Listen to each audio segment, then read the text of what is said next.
Imagine diving 25 meters below the surface off Japan's coast and discovering massive stone steps rising from the ocean floor. Sharp edges, flat surfaces, and right angles so precise, they look like an architect's blueprint carved in rock. Picture a structure stretching 150 meters long and soaring 27 meters high, with what appears to be roads, staircases, platforms, and even carved animal figures waiting in the silent depths. This is the Yonaguni Monument, discovered in 1986 by a dive operator searching for hammerhead sharks, suddenly finding himself face to face with formations that have sparked one of archaeology's most heated debates. Some call it Japan's Atlantis, the ruins of a lost civilization that thrived during the last ice age when sea levels were 40 meters lower and this monument stood high and dry on ancient shores. Marine geologist Professor Masaki Kamura has spent over 100 dives examining these formations, convinced they're the remnants of a 10,000-year-old city complete with pyramids, castles, and stadiums built by an advanced prehistoric culture. Yet other geologists look at the same underwater features and see only fractured sandstone doing what fractured sandstone does, breaking along natural fault lines to create the illusion of human construction. For nearly 40 years, scientists have battled over whether Yonaguni represents humanity's oldest known architecture or simply nature's talent for deceiving the human eye with geological coincidences. Who built this underwater enigma? If anyone built it at all, how could prehistoric people have created such massive structures without metal tools or written plans? And why do some of the world's leading geologists insist that every mysterious feature has a perfectly natural explanation? Today, we're diving into Japan's most controversial underwater mystery, one that forces us to confront how desperately we want to find lost civilizations and how easily nature can fool us into seeing what we wish were there. Hit that subscribe button and ring the notification bell because this journey beneath the waves is about to challenge everything you think you know about separating ancient wonders from geological accidents. The discovery that changed everything. In the spring of 1986, Kihachiro Arataki, a local dive operator from Yonaguni Island, motored his boat to the southernmost tip of Japan's westernmost point, searching for new spots where tourists could observe the area's famous hammerhead sharks that migrate through these waters annually. Yonaguni sits just 110 kilometers from Taiwan, marking the extreme southwestern edge of the Japanese archipelago, its small 28-square-kilometer landmass home to only 1,700 residents who make their living from fishing, diving tourism, and the island's unique breed of miniature horses. The waters around Yonaguni are notoriously challenging. Strong currents sweep through the narrow strait between Japan and Taiwan, while the Pacific Ocean's tectonic instability creates underwater terrain, fractured by countless earthquakes that have shaped these islands throughout geological history. Arataka descended to about 25 meters depth, following the rocky seafloor as it dropped away from the island's volcanic cliffs, expecting to find the usual jumbled terrain of broken lava and coral formations common throughout the Ryukyu Islands. What he encountered instead stopped him cold. Massive stone formations with flat surfaces, sharp edges, and what appeared to be deliberate right angles, features that seemed impossibly regular for natural rock formations.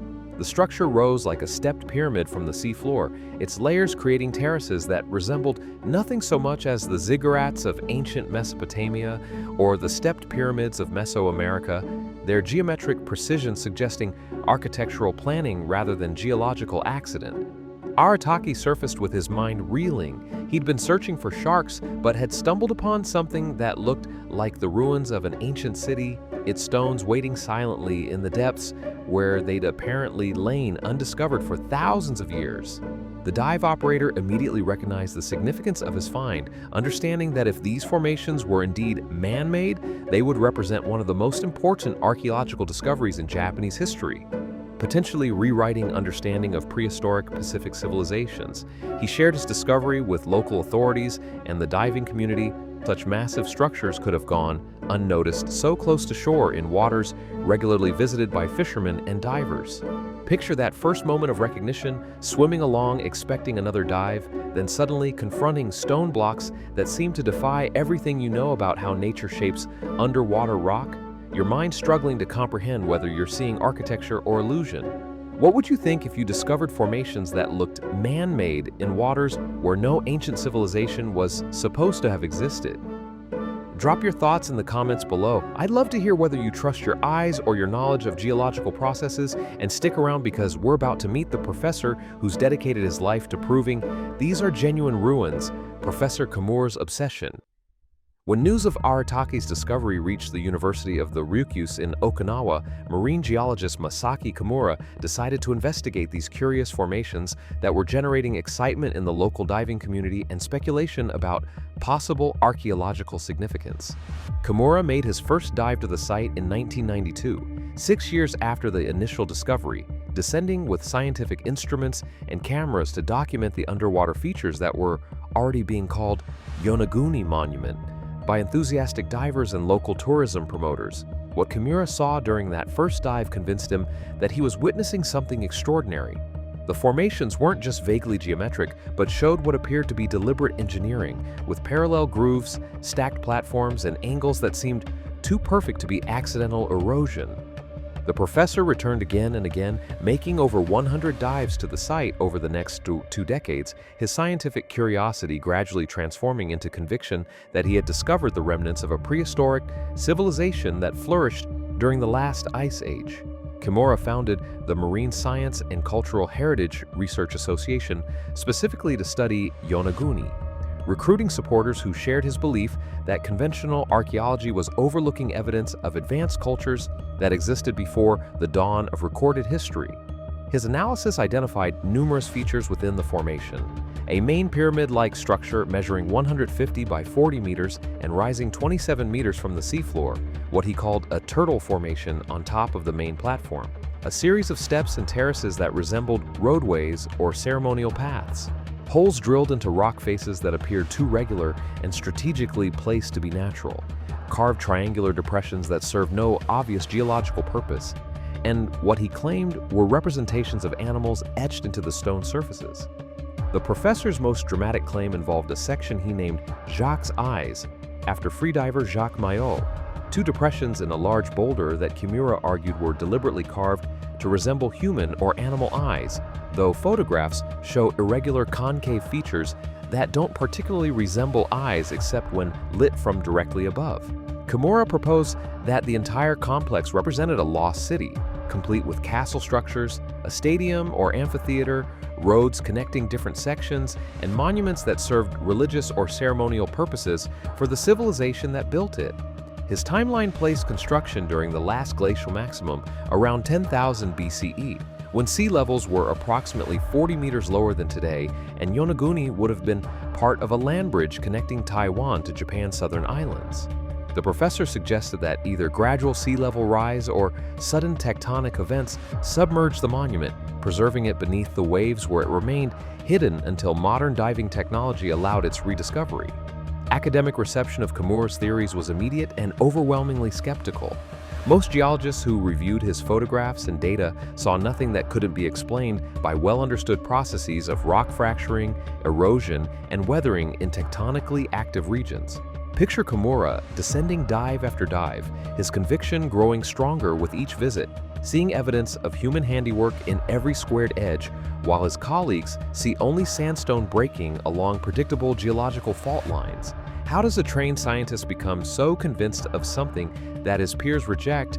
And what does this reveal about the power of interpretation in scientific investigation?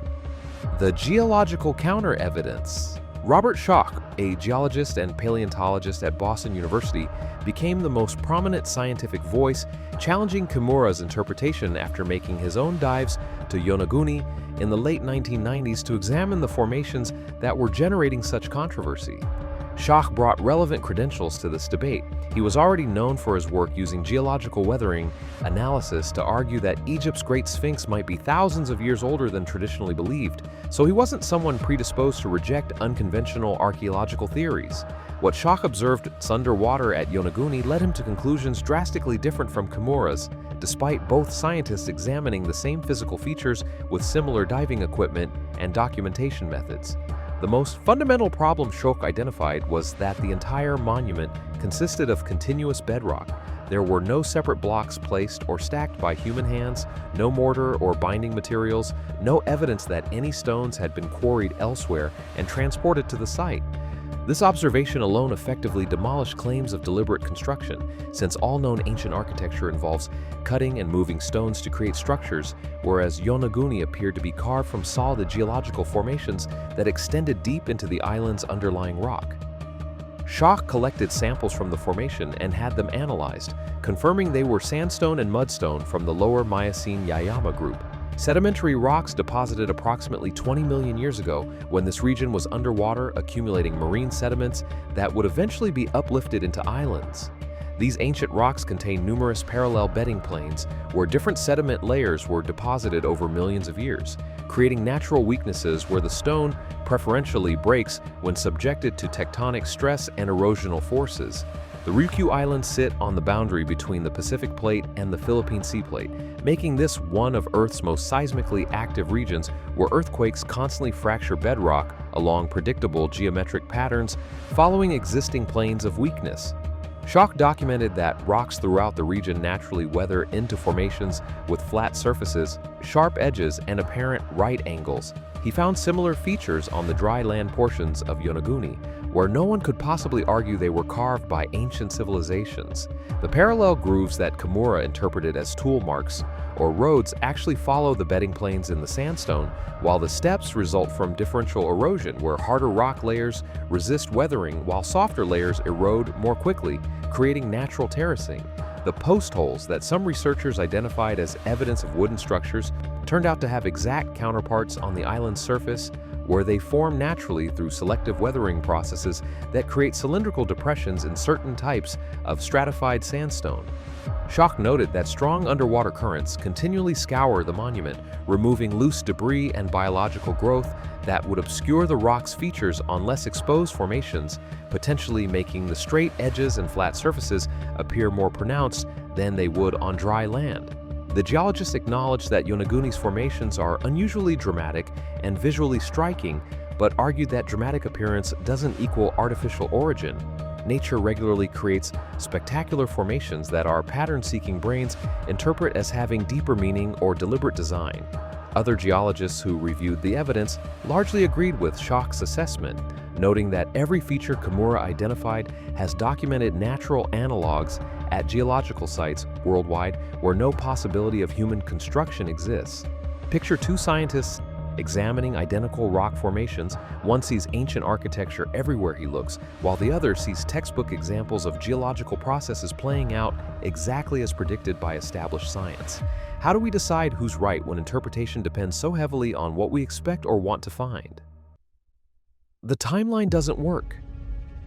Even if we accept for argument's sake that Yonaguni's formations might be man-made, the archaeological and anthropological evidence for human presence in the region during the relevant time period is essentially non-existent, creating insurmountable problems for claims about prehistoric construction. The Ryukyu Islands, including Yonaguni, have been extensively studied by archaeologists searching for evidence of early human settlement. Their research revealing that the earliest confirmed occupation dates only to the Shell Mound period beginning around 300 BCE, a mere 2,300 years ago, not the 10,000 to 12,000 years that Kamura's timeline requires. This relatively recent colonization makes sense given the island's geography. Yonaguni and its neighbors are separated from larger landmasses by ocean channels at least 500 meters deep, meaning they were never connected by land bridges even during the last glacial maximum when sea levels dropped 120 to 140 meters below present levels.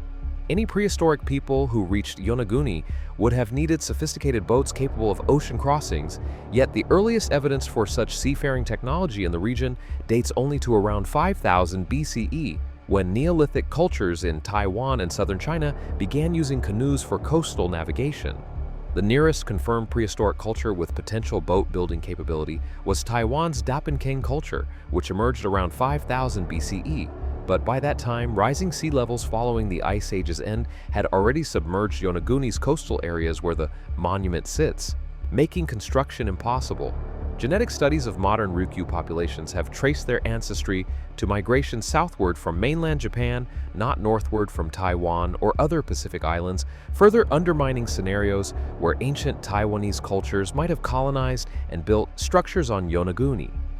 Archaeological surveys have found stone tools, pottery fragments, and fire pits on Yonaguni dating to around 2500 BCE, proving that prehistoric people eventually reached the island, but these artifacts post-date the monument's supposed submergence by thousands of years and therefore can't be used as evidence for its construction.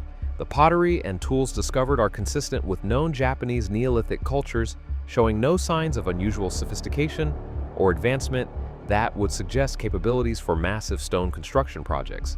Kamura has suggested that his lost civilization might be connected to the legendary continent of Mu, a Pacific equivalent to Atlantis that was supposedly home to an advanced prehistoric culture before catastrophic submergence destroyed it, leaving only scattered island remnants and confused myths. The Mu hypothesis has been thoroughly debunked by geologists who have mapped the Pacific seafloor in detail and found no evidence for sunken continents or submerged civilizations, while the entire concept originated from 19th century misinterpretations of Mayan writing and spiritualist channeling rather than any legitimate archaeological evidence. Even Kamura has acknowledged in recent years that the basic structure is probably natural, moderating his claims to suggest instead that prehistoric people terraformed existing rock formations by carving and shaping them for ceremonial or practical purposes. Picture archaeologists searching Yonaguni and surrounding islands for any trace of the sophisticated culture that supposedly built this monument, finding only evidence of Neolithic people who arrived thousands of years too late. If a lost civilization built Yonaguni, where are their tools, their pottery, their garbage dumps, their burial grounds, all the inevitable detritus that every human culture leaves behind? The Yonaguni Monument stands as a powerful reminder that nature doesn't need human architects to create formations that astound us with their apparent geometry and precision. Millions of years of geological processes can shape rocks in ways that perfectly mimic the appearance of deliberate construction. The human brain evolved to recognize patterns and detect signs of other humans in our environment, skills that kept our ancestors alive by helping them spot dangers and opportunities. But these same cognitive adaptations can lead us astray when we encounter unusual geological formations that trigger our pattern recognition systems.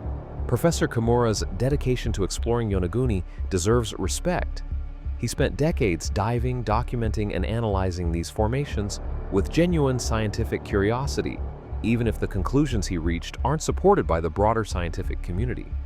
The debate over Yonaguni illustrates how even trained scientists can reach dramatically different conclusions when examining ambiguous evidence, particularly when personal conviction and public attention create pressures that can influence interpretation of data. Yet we must acknowledge that scientific consensus matters. When the overwhelming majority of geologists who have examined Yonaguni independently conclude it's natural, we should take that consensus seriously rather than dismissing it because we prefer mysterious alternatives. The Yonaguni story also reveals how economic incentives, media sensationalism, and public desire for mysteries can create and perpetuate archaeological controversies long after scientific evidence has provided clear answers.